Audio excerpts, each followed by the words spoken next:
Welcome to Blueprints for Liberty, Designing the Freedom Cities of Tomorrow. This is a podcast that explores the visionary concept of freedom cities and how we can create living environments that prioritize individual liberty, social harmony, and equal opportunities for all.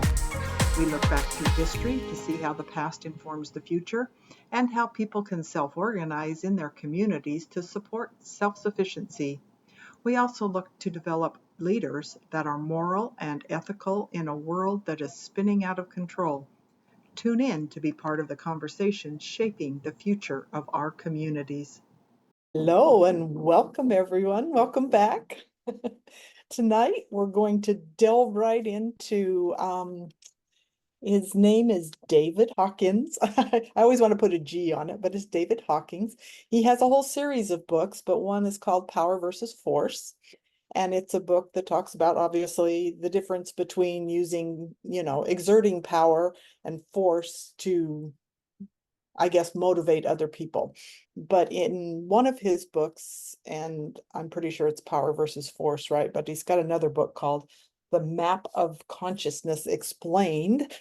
He has a book that explains what he describes as these different levels of consciousness. And we've alluded to it in some of our past episodes, and we've promised that we're going to get to it. So tonight we're going to get into it. And before we do that, I think I'll take this opportunity to explain a little bit about one of the primary programs that I provide, and then Meltem can provide the overview of one of her program that she provides. And then we'll jump into the map and we will put it up so you can see it. But I got introduced to this idea of conscious leadership from somebody that Jonathan Folk. He was at a mastermind that I participate in. And he brought up this idea of conscious leadership. And I was kind of going down the road of servant leadership. And I was like, well, is it like servant leadership? And he's like, no. I'm like, is it like quiet leadership? And he's like, no. And I'm like, okay, then what is it? And he's like, I can't explain it. I'm like, okay, so you're the expert on conscious leadership and you can't explain it to me. So I've been doing lots of research into it, but the program that I've chosen to develop along the lines of leadership is called harmonic leadership, because I do like quiet leadership, which is just simply learning to be a little more empathetic, kind of taking leadership from instead of like, hey, I'm here, I'm in charge, let's go, rah, rah, rah kind of thing. It is definitely a more toned down approach to just trying to really get to know the people that you're leading and helping them achieve their goals. And then there's always servant leadership, which I'm sure many of you are familiar with, which is all about just making sure that you are actually serving the people that you're leading and, enticing them to want to be a part of whatever it is you're trying to organize and move forward with. And then there's this whole idea of conscious leadership. And it really is based on these levels of consciousness at its core. So on that note, I'm going to turn it over to Meltem and let her run with it from there. Yeah, okay. Well, I think it would be a good place to start. So maybe just have a broad discussion on consciousness. That's helpful. And, I don't think that we're going to solve the answer of consciousness, because there have been some really great minds throughout history who have not been able to answer this clearly or come to any sort of consensus. So let's perhaps start there with just having a discussion on what consciousness is, what it could be, different ideas and interpretations, and why it might be important to increase our levels of consciousness. So yeah, what are some of your thoughts around what is consciousness in the context of what we're speaking about anyway, Cheryl? Oh, I was going to say, yeah. I have read so many books and articles on consciousness, and the first thing that always comes to my mind is people think when you're conscious, are you awake? Are you alert? Are you, from a medical perspective? And if I'm unconscious, I'm like, unable to communicate with the world around me. But if I'm Yeah. conscious, I'm at least able to communicate with the world around me. And don't ask me why this book came up, because I haven't read it, but my husband has read it and he's told me all about it. It's like his favorite book. It's called The Bicameral Mind. Have you ever read it Okay. or heard of it? No. Yeah. Oh, it's a very dense, very, very dense book, but it just talks about consciousness on some level, but it's about the different, it's obviously when we're going to talk about, there's multiple levels, like, I don't know, 8, 9 levels, something like that, where the bicameral mind only has 2 levels. There's kind of let's go back to Freud, the ego and the non-ego part of your mind. The part that you consciously are aware and you control what happens around you. And then there's the part that's not so conscious in what happens around you. Yeah, it's interesting. I haven't heard of that book. And I think awareness, or how I think about consciousness and how I teach it, and how it relates to practical application in people's lives, has a lot to do with your level of awareness, and how aware you are of yourself and how aware you are of the environment around you. So there's this, I think it might be a Zen analogy, or from something from some sort of Eastern tradition, where they give an example of a man in a forest holding an axe, and it's like, where does the man end and the axe begin, and where does the axe end and where does the external environment begin? So is it like you're holding the axe, and the impact of the axe, or your range of awareness is where you're standing, or is it where you throw the axe? Is that kind of the range of your awareness? Or is it if he starts running, like where do you and your impact and connection with the environment around you, where does it stop and where does it begin? It's hard to tell. So it shifts and it moves depending on how you're thinking, and how broad you can think, and how involved you can be with what's going on around you. So I think the reason that I think that this conversation of consciousness is important is because when your awareness is limited, the amount of information that you can take in is limited, and therefore the amount of impact that you can have in the environment around you is also limited. So it's like perspective.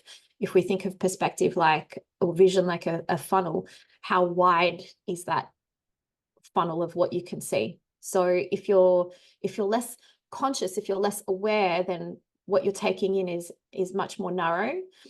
Whereas if you've freed up some bandwidth and awareness and space, then what information that you can take in is a bit wider, and therefore you're able to have more impact and influence internally and externally, actually. So bringing more light to what's going on within you, why you're doing the things within you, and having more of a thoughtful impact in the environments around you as well. Yes, the first thing that kind of comes to my mind is when you're talking about the funnel, and kind of going back to the quiet leadership, servant leadership side of things, is when you're not leading in those methods, or even conscious leadership in those modalities or whatever, you're in that narrow part of the funnel. But as soon as you go into these other modalities, you have to expand your field of vision, because you're no longer looking at yourself. You're no longer saying, for example, if I'm a CEO of a company, I'm like, I've got all these, things, metrics I have to meet, all these KPIs, and I have all these people, and how am I going to get, all these people to meet all these metrics and, make all this money, or whatever it is you're trying to do as a CEO. You're looking inward. Whereas if you kind of if you broaden your perspective and you go, hey, I've got all these people out here, and they all have, different needs and different desires and different, things going on in their lives.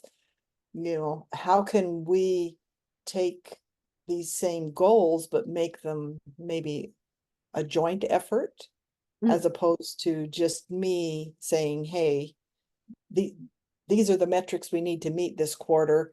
And so this is how we're going to do it. And I'm going to give you some rah cheerleading sessions, and hopefully, we're all going to accomplish what it is we want to do. or really Mhm. what it is I want to do. But this Mhm. consciousness seems to me to kind of broaden that funnel and say, hey, a broader field of vision. Agree. And I think you can take that infinitely. You can then expand that outwards and say, well, as an enterprise, as an organization, as a community, as a club, as a group, what are we here for? What do we stand for? And how do we show up in the world as an entity with the right impact as well? So, and we've spoken about this in previous discussions as well. The philosophy that I ascribe to is that it starts within you. So, and I'm sure that you have as well, but I've taught a lot of leadership programs and done a lot of coaching and mentoring of leaders of businesses throughout my career. And the traditional approach to teaching, let's say something like empathy or emotional intelligence, for example, is a very outwardly focused skill. Okay, so these are really important skills. And when you traditionally in corporate, you teach empathy or emotional intelligence, or you teach resilience, let's say, or how to take your teams through change, or how to build resilience in your teams, it's very outwardly focused. It's like, do this for them and create this kind of environment, or show up like this and ask these types of questions, and all of that kind of stuff. And what I found personally in those scenarios is, if a person doesn't have an anchor within themselves of what that feeling and experience is that they are trying to create externally, the puzzle pieces don't fall into place. You can give them all the tools, but it's academic, because they don't have that feeling, or they haven't connected to that feeling or that experience within themselves first, to be able to go, oh, that's what empathy feels like. Oh, this is what resilience feels like. To then go, well, how can I create an environment as a leader for the people that I'm responsible for outwardly?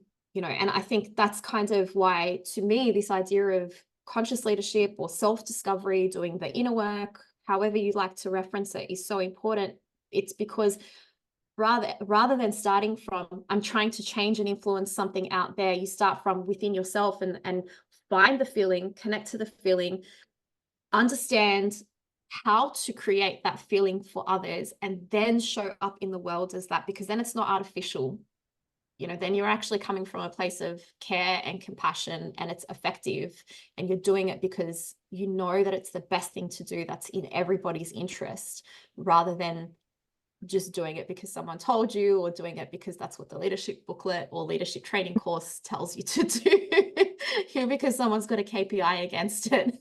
Yeah, exactly. And I don't know why this may not have, totally aligned with what you just said, but it just came to my mind was, I'm sure we've all heard of Brene Brown and all of her work on being Yes. vulnerable and all that. I love Brene Brown. Yeah. And years ago, I used to volunteer and teach and work with families of people who have mental health challenges. Their loved ones have mental health challenges. And what I used to tell them, because these family members would be so frustrated because they just couldn't get in the head of their loved one who had a mental health challenge. They're like, I have no idea, And so they always were trying to solve their problem from their own perspective. Like, why aren't you behaving the way I expect you to behave? This is the way, this is the quote, normal way to behave. And you're behaving outside of those norms. And so the analogy or story I always gave them, and I came from Brene Brown, and one of the things I was reading from her was what empathy really is, let's say you're at we might have talked about this last week or the week before, but it's like if somebody falls down in a hole and it's Mm, your friend or whatever, and you're walking, behind them, and you're like, oh, I want to get you out of that hole. But our mm, instinct is to like, okay, how can I like maybe lay on the ground and, put my arms down and pull you up, or maybe I'll put a ladder down there and, you can climb up the ladder. I talk with my hands all the time, as you can tell. Or okay, I can't help you right now, so here I'm going to throw some food down and I'm going to go get somebody else, have that food while you're waiting, and I'll go find somebody else that might be able to help us. And they said, no, what empathy is, as opposed to sympathy, I'm feeling really sorry that you're down in that hole. But empathy is like, no, I am going to get down in that hole with you. And once you get down in that hole with somebody, then you can all of a sudden see life through their eyes. You can see life from their perspective. You now have the same kind of field of vision.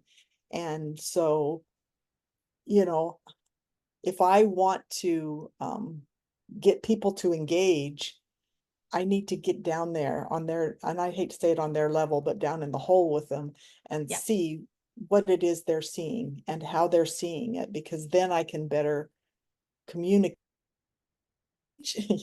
Teach all these leadership programs with, here's all these communication skills or whatever. The best communication skills are just simply, hey, I can relate to what you're, Yeah. experiencing. Yes, and that we can link this clip in the show notes. One of my favorite clips from Brene Brown is that exact example that you gave. And the key to that whole piece around empathy is going within yourself first to find that feeling within yourself. Where have you felt that feeling before? And connect to that feeling within you. And then you get into that ditch with the person and go, I don't know what it feels like for you, but I can relate to the experience from my perspective and just be there in that space with you. And that's connection, and that's empathy. And that's a space where you can start to listen, which I think is probably one of the most important skills that anybody can have, in particular in leadership, is the ability to actually listen and observe and think before you respond. And, that's why when you do the work of self-discovery, you start with doing that for yourself. So you have that anchor of, what does that feel like to be in that space with myself? And sometimes that means going into the discomfort within yourself, right? And being in that place of discomfort and not trying to shut it down or close the door on it, or bury it, or ignore it, or pretend like it's not there. It's actually going right into the discomfort without the judgment, without the expectations, without trying to even just solve it, and just being there and listening. And that's the starting point, I think, of consciousness, because then you're able to start to hear and see things differently. And when we look at the Hawkins map of consciousness, which you mentioned earlier, and I'm sure that we'll have an overlay of that map as well, what it shows you is this range of emotions and different fields of awareness. And it's a scale, so it goes from sort of lower range emotions and a very narrow field of awareness up to higher range emotions and a broader field of awareness.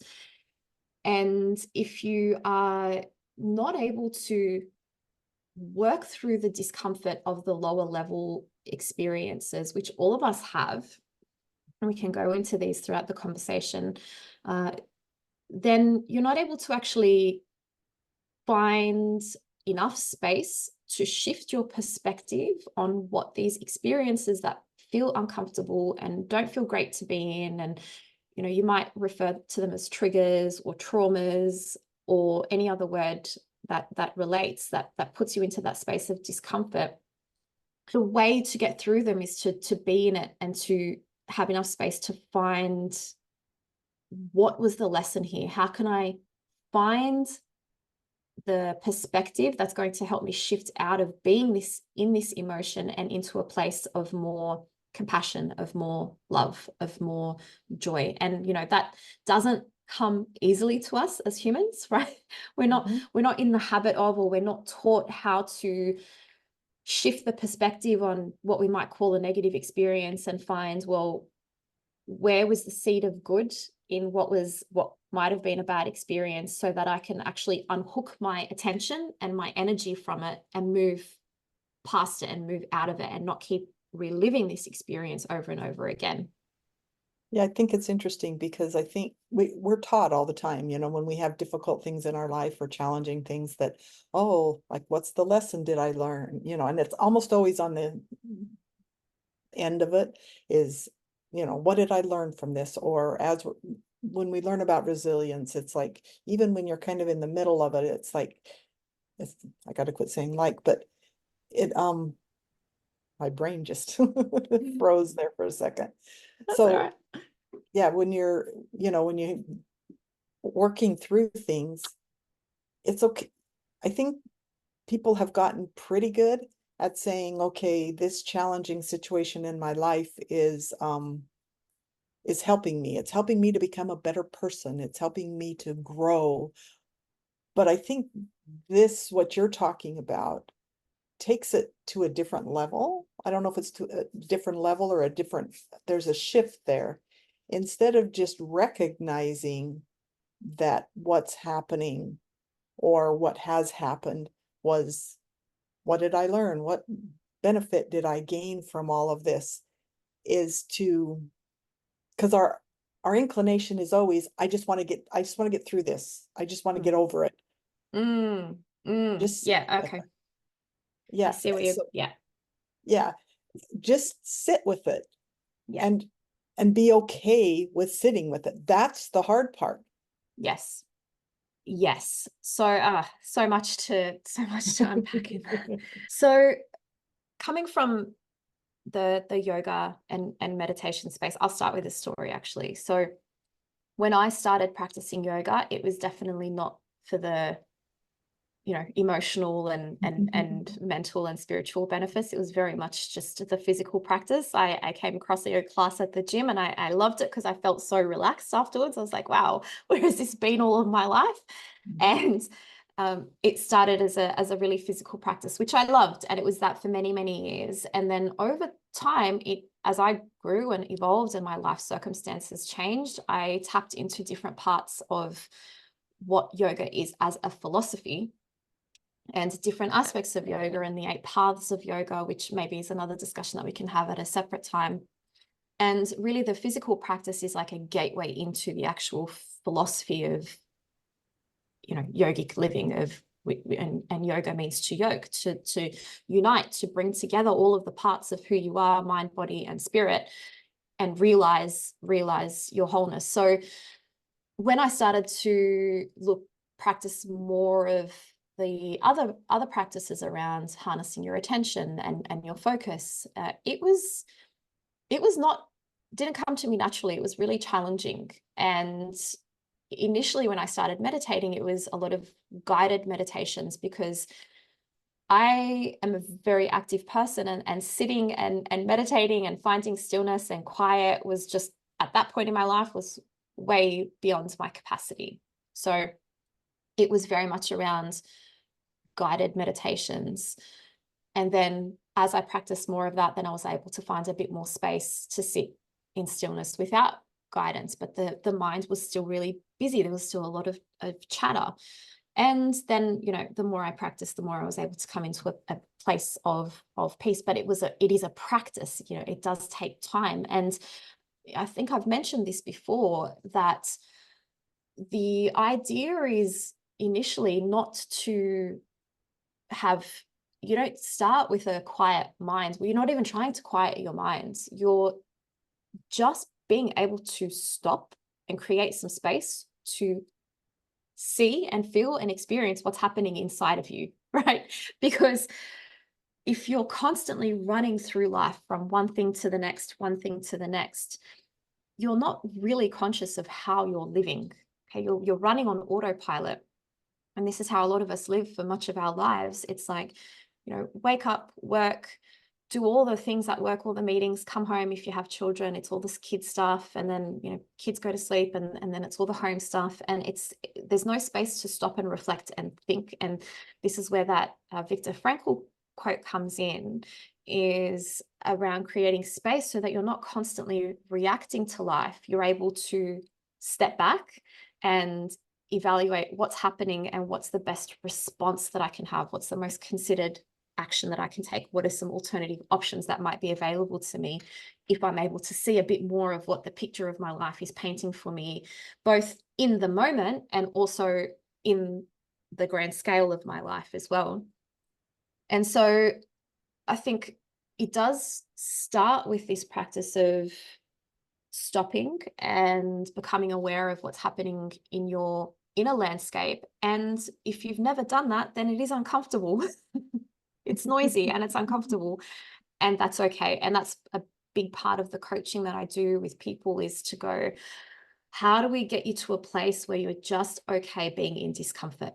And when I start with people, it's one of my recent mentoring clients actually started doing a audio course, and it was around a specific health condition, and she was doing that, and we were also having mentoring sessions. And she said to me, I get to this point in the hypnotherapy audio where I start to relax, and then I start to feel anxious, and I feel this panic come on, and all these stories start coming up, and then I feel like I can't get through it. And then I get more anxious because I really want to do the course and get the health outcomes. And then this spiral of anxiety starts. And so I'm like, okay, well, let's slow down for a second. And, we think that healing is, you feel not so great about something and you're given a prescription and you take the pill, and it's 1 + 1 = 2, but it's actually not like that, especially when you're doing it mindfully. It's kind of like you start and you know where you want to end up, but the process is actually just meeting everything that comes to you on the way. So rather than seeing that experience in the moment of anxiety as an obstacle to the objective, what's showing up for you in the moment is exactly what you need to be meeting, right? So then we sat with the story of what was this anxiety story that was coming up for her, and she told me about that. I'm like, well, so rather than trying to ignore it and push through it and judge that it's coming up and you're not going to achieve your goals and all these stories that start adding on to the existing story, let's slow it down and take it back and just be with that story and be curious about that. Why is that coming up for you? Because you've now stopped in life, which you haven't done. This is, the lady that I was working with is a high achieving career woman, a lot of responsibility, also has children, like very, very high functioning, successful person. And so, I said to her, okay, let's slow it down a little bit and meet what's coming up, because you've created space and this is what's arising for you. So part of your healing journey is actually acknowledging this, because this is part of the stuff where your energy is stuck, where some of those lower level emotions and stories that you have are keeping your energy trapped. And for this to come up for you now, it means that you're ready to look at it and resolve it and be in that discomfort. And then you can go into the practices of, okay, well, what was the upside of a downside? What was the benefit of this difficult situation? And do that. And let that be your practice for the next couple of days. Don't try and push through the audio. So she did that for a couple of days and then got back in contact, and she was like, guess what? I was able to push through to the next part of the audio when I sat with this experience. And, we went through the breakthrough that she had, and then, it was really emotional for her. And it was emotional because it was liberating. It was like all this trapped anxiety around this story that she had that was now like, I don't have to carry that around anymore. I was ready to look at it. And I'm just, it's free. I can breathe through that now. And that's the healing. We think that what's coming up is a distraction, but one of the biggest practices is be with what's there with you in the moment. It's not there by accident. And that's trusting the process. It's funny because you said something early on that it's like, how is this painting, or what is life painting for you right now? And it's like, that is so counterintuitive to the world that we live in, because the hardest thing I think most people have is letting go of control. And I'm not just talking about controlling everything in your environment, which a lot of us would love to do. I'm talking about even controlling what goes on inside of us.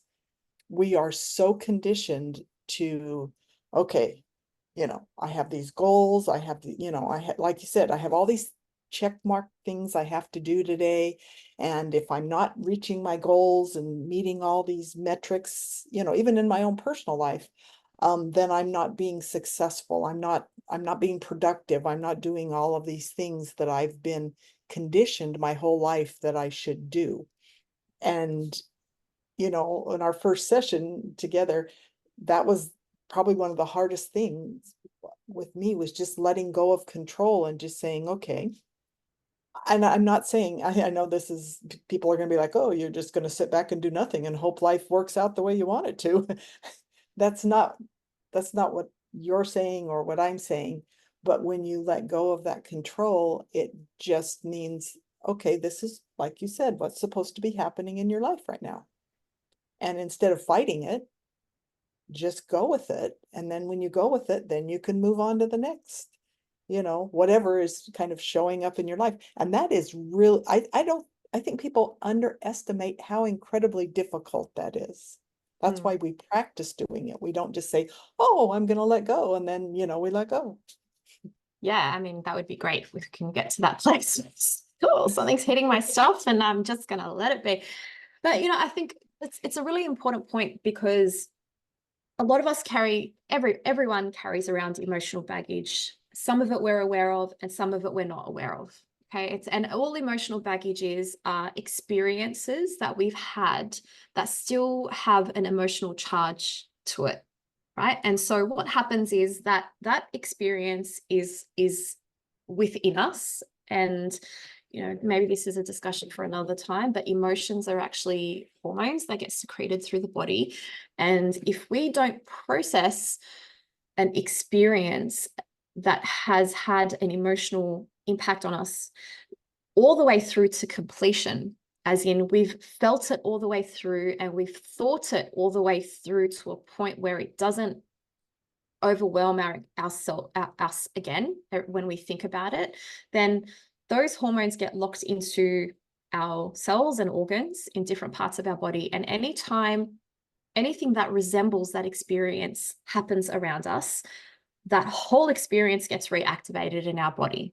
So even if it's not the same experience, which, it's never the same experience, but if it's something that resembles that, we relive that incomplete experience that we had within our body. And so if it's some of those emotions that are on the lower level of the Hawkins scale of consciousness, which are in that survival paradigm, in that victim paradigm, so anger, fear, guilt, shame, what's happening is we're constantly flooding our body with these survival hormones. And when we're in a survival state, we're not able to think as clearly, we're not able to think as broadly, we don't have as much consciousness as we would if we weren't in a fight or flight survival mode. And so the practice is being able to go, oh, hey, people love to use the word trigger. I don't like that word very much. I prefer something like activated, but that thought. So this experience has been activated. I'm feeling all of these things rather than reacting in the way that I would normally react, whatever that is. Can I distance myself from the experience, be in the discomfort, feel it, and either if it's an opportunity where I can sit with it and use my toolkit to work it all the way through to understand, how do I take the charge off this experience? How do I bring it to completion, which is feeling it and thinking it all the way through? And there's methods and tools that you can do to do that. Or can I get enough space to just park it for now and come back to it at a time when I can deal with it later? And so when I set people up for a personal practice, we just start with very, very simple. We don't start with, hey, you're going to sit down and meditate for 20 minutes, because that's totally unrealistic for most people. I didn't even start that way. We start with, and there's a method to how we get to what's going to work for each person, but we start with, can you just carve out 5 minutes of your day to just be, and that might be me giving them a guided meditation, or it might be, a journaling practice. It's bio-individual. So it's relative to each person's nature and preferences. But can you just have 5 minutes where it's just a reflection time? And that's how you start to build the practice of stopping, of finding space, so that you can then introduce the tools to go, how do I unhook myself from these emotions and start to see a bit more of what's happening in the moment, of what else can be true, of what's another option of how I respond to this experience. Because you can think about it, like when you're in a raging hot mess, you know, like if you get angry in traffic or whatever, it's like you don't see anything except for what's made you angry in that moment, you know, and you're not going to make great choices. But that is not just in traffic, it's in other circumstances as well, you know, whether it's work or people.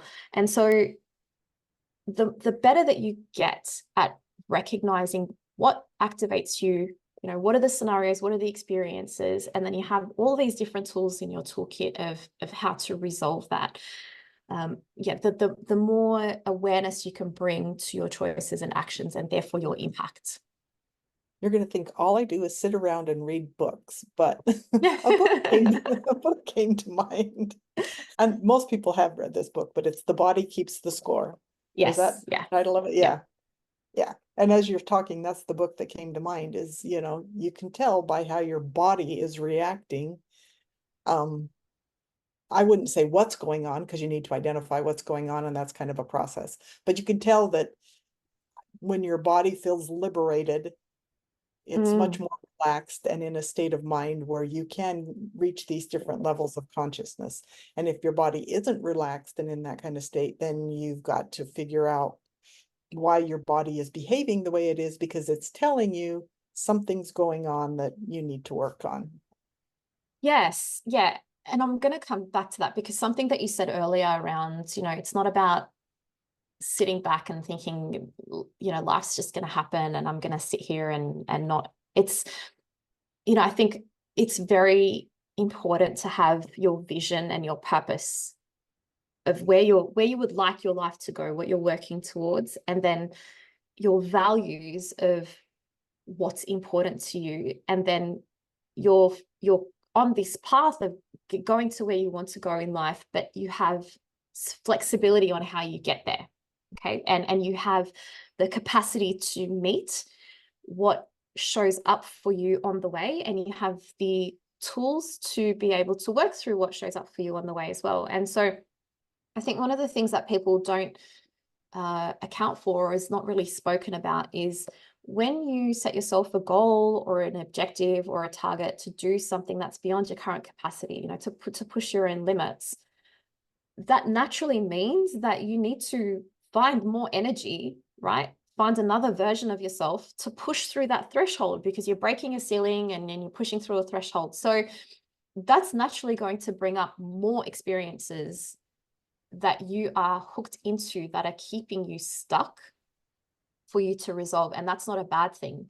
You know, I think sometimes people think, when I'm going through a new chapter or a new era of life, this is the discussion that we had around, maybe it's not a crisis, maybe it's just growth. You know, this is where it's good to have these tools, like being able to look at the Hawkins map of consciousness. There's many other tools as well. There's so many different maps that you can use. But to say, okay, well, if I'm having this response, what's the feeling, what's the emotion that's coming up, what's the scenario that it's bringing up for me, and then how can I resolve this to find more energy, right? And that's what it's trying to tell you, is you've got trapped energy within your system that if you freed it up, it's going to turn into rocket fuel to help you get to where you're going. And that's the power of these of doing like the self-discovery work and all the things that we're speaking about, is actually understanding the language of your body. Your body is constantly communicating to you. Our bodies are constantly communicating to us. And we're not really taught how to understand that language, or, you know, what it might be telling us, and what to do with it, right? Like, I'm feeling angry, I'm feeling all these things, or I'm feeling like very stimulated right now, I'm feeling like excessively joyful that I can't focus. What do I do with that? What is that telling me? You know, how do I get back to equilibrium and balance so that I can be functional and effective? It's not always bad stuff. Sometimes the great stuff is really distracting as well. So how do you bring yourself back to emotional and mental equilibrium to be able to get to where you're going in life? And I, you know, I work mostly with females, so I can only really speak from experience in that sense is a lot of us as women don't have great relationships with our bodies, right? It's this constant thing of like, it doesn't do what I want it to do.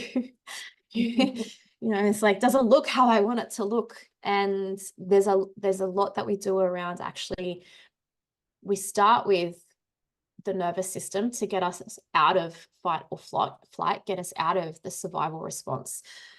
And then once we're out of that space, then we start to go, okay, well, how do we listen to the language of the body and what it's telling us in the moment? Because that's where you start to feel into your intuition. That's where you start to receive your inspiration. And then, you know, how do we transfer that into action and into our, you know, into the mental space and into plans? Yeah, I like that.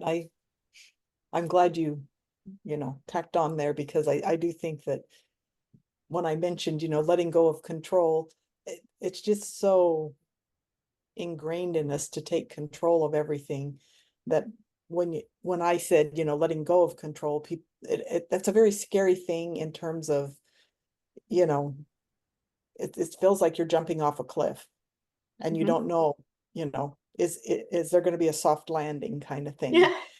Are there any trees or branches I can grab onto along the way?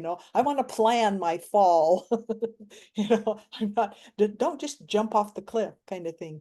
And I like the way you framed it, so that, you're not letting go of control to everything that's happening. And you're like, you're all of a sudden becoming a spectator in your life.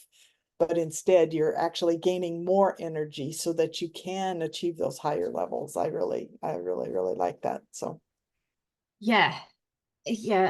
Control is an interesting one. I don't think we should.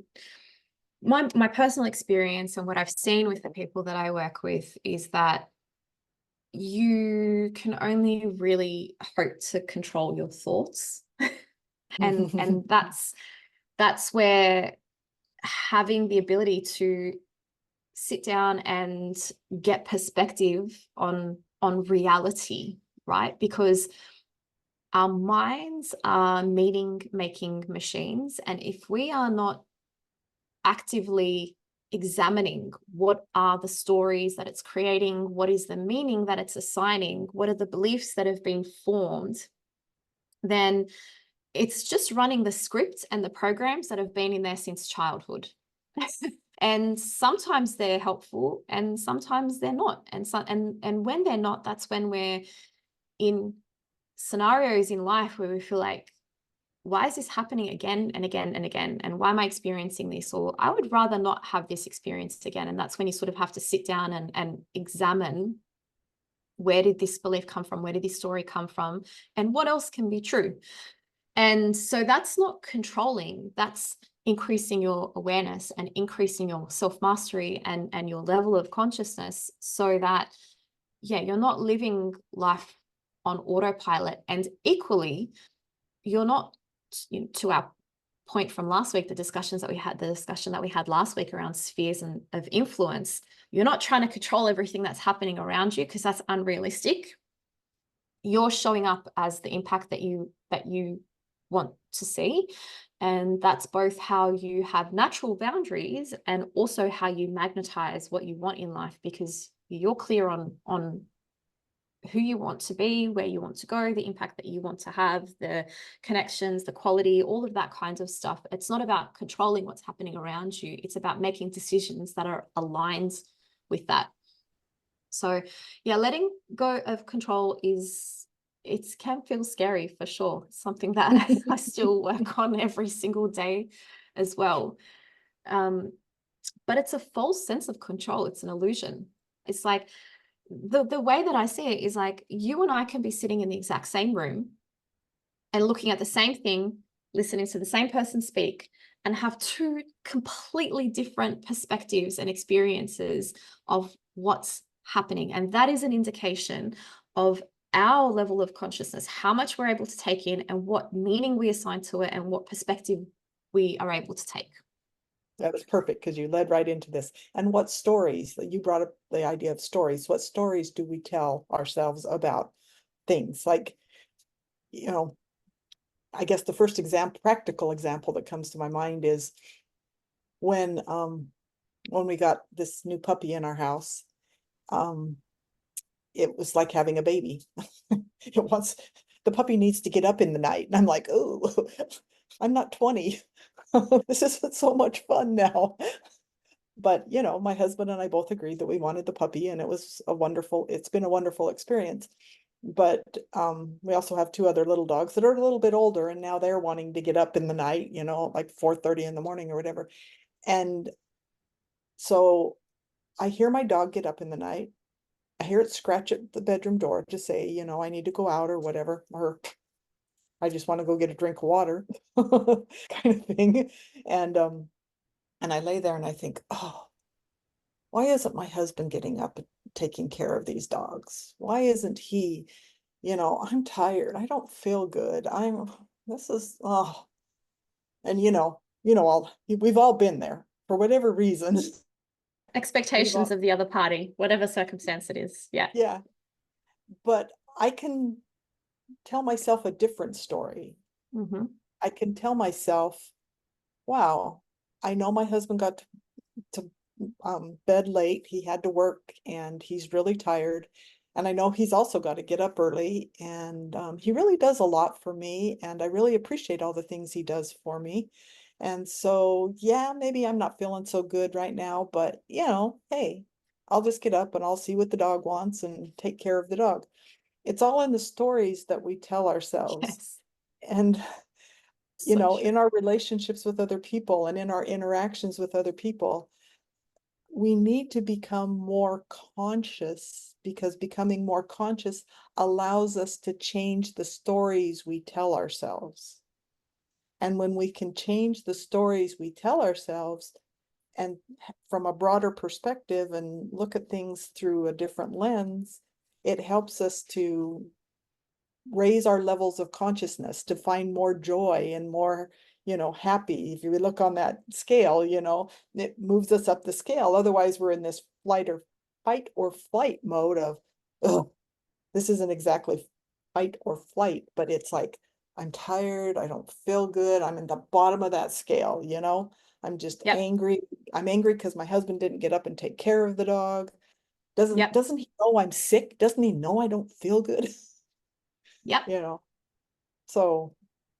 And you know what? That for me is Mhm. life. That's life. That is your experience of life, is exactly what you just described, as in for every single person, it's what is the perspective that we choose to take. And if it's not making us feel good, and if it's not getting the results that we would like to have, then it is about taking ownership of that, taking extreme ownership of it, and rewriting the stories skillfully, masterfully, so that we are able to get ourselves out of victim consciousness and into empowerment, into creator mode, into making choices that do lead to the outcomes that we want, that do lead to elevate experiences with people and quality of life. And that is in our power to do that. Not necessarily easy, but it's also not easy to live, in ways and moods and feelings that don't feel so great as well. So